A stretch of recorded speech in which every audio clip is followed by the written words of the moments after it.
hello friends MRB क्रिएशनলৈ স্বাগতম জনাইছো আজি মই অতি সহজতে বনাব পৰা ডাল কচুৰি ৰেচিপি এটা লৈ আহিছো তেন্তে আহক আজি ৰেচিপিটো আৰম্ভ কৰো এয়া লৈছো মই ময়দা 2 কাপ আৰু এয়া লৈছো মই ঘি ডাঙৰ চামুচেৰে 3 চামুচ ঘি নাইবা তেলো ল'ব পাৰে আৰু এয়া লৈছো মই পানী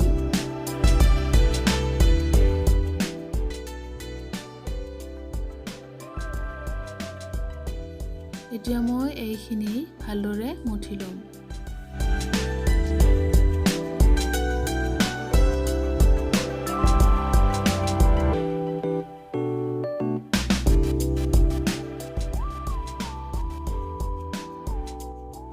মোৰ মঠা হৈ গল এতিয়া মই এইখিনি 10 মিনিট সময়ৰ কাৰণে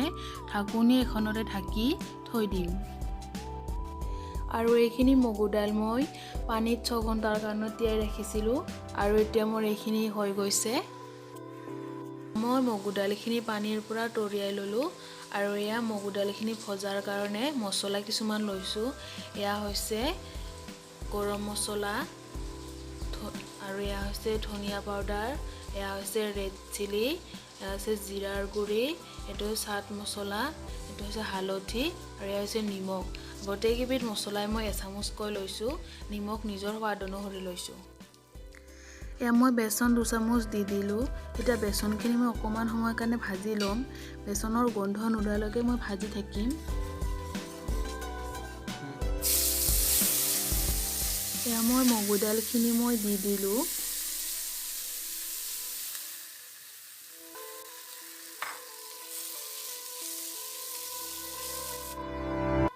আৰু এতিয়া মই লোৱা মছলাখিনি ইয়াতে এড কৰি দিম আৰু মই এই মিশ্ৰণটো 7 মিনিটৰ কাৰণে ভাজি লৈছো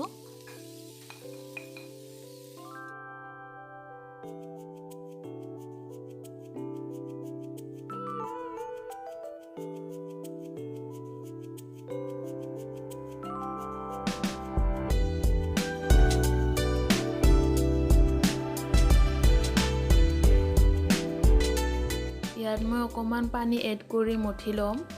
আৰু মই কচুৰিৰ বাবে বল বল বনাই যাম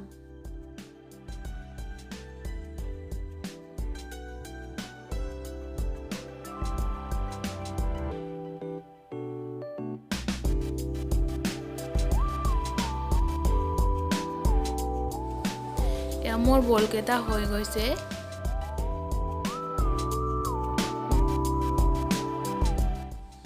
এয়া মঠিলো আটাখিনি মই এটা এটা কৈ বল বল বনাই লৈছো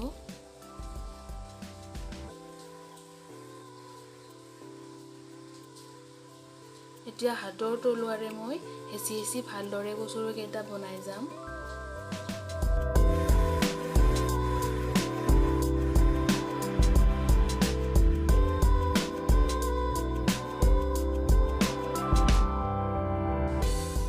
এতিয়া প্ৰথমটো মই হৈছে এতিয়া মই ভিতৰত এই মিশ্ৰণটো মই ভৰাই দিছো আৰু দেখুৱাৰ দৰে মই এনেকুৱাকৈ কৰি যাম ভালদৰে চাওক আপোনালোকে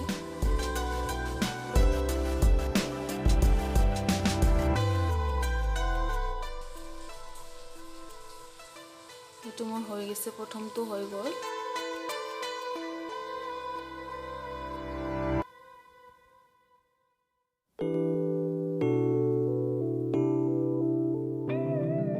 এয়া মই বল কেইটা হাতেৰে লাহেকৈ হেচি হেচি কচুৰিৰ আকাৰ দিম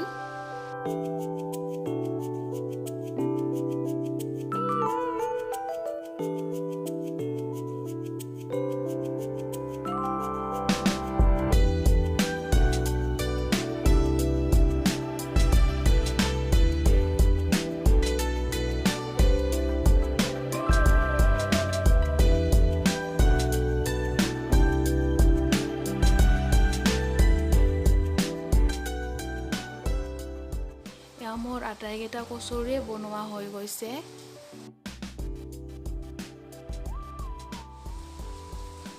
এতিয়া মই এখন কেৰাহীত তেল দি দিছো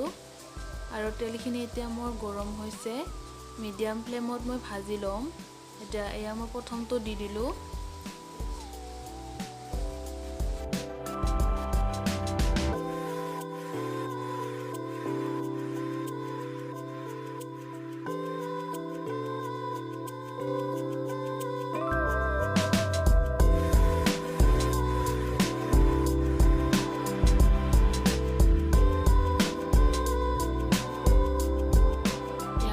প্ৰথমটো ৰেডি হৈ গৈছে আৰু মোৰ এইটো ভজাত সময় লৈছে 10 পৰা 12 মিনিট এয়া মোৰ আটাইকেইটা কচুৰি ৰেডি হৈ গৈছে এনেকুৱাকৈ বনালে খাবলৈ বহুতে টেষ্টি হয় আপোনালোকেও বনাই চাবচোন আৰু মোৰ আজি ভিডিঅ'টি চাই কেনেকুৱা পালে প্লিজ কমেন্টত জনাব আৰু মোৰ চেনেলটো সাবস্ক্ৰাইব কৰিব লাইক কৰিব আৰু শ্বেয়াৰ কৰিব আজিলৈ আহিছো ধন্যবাদ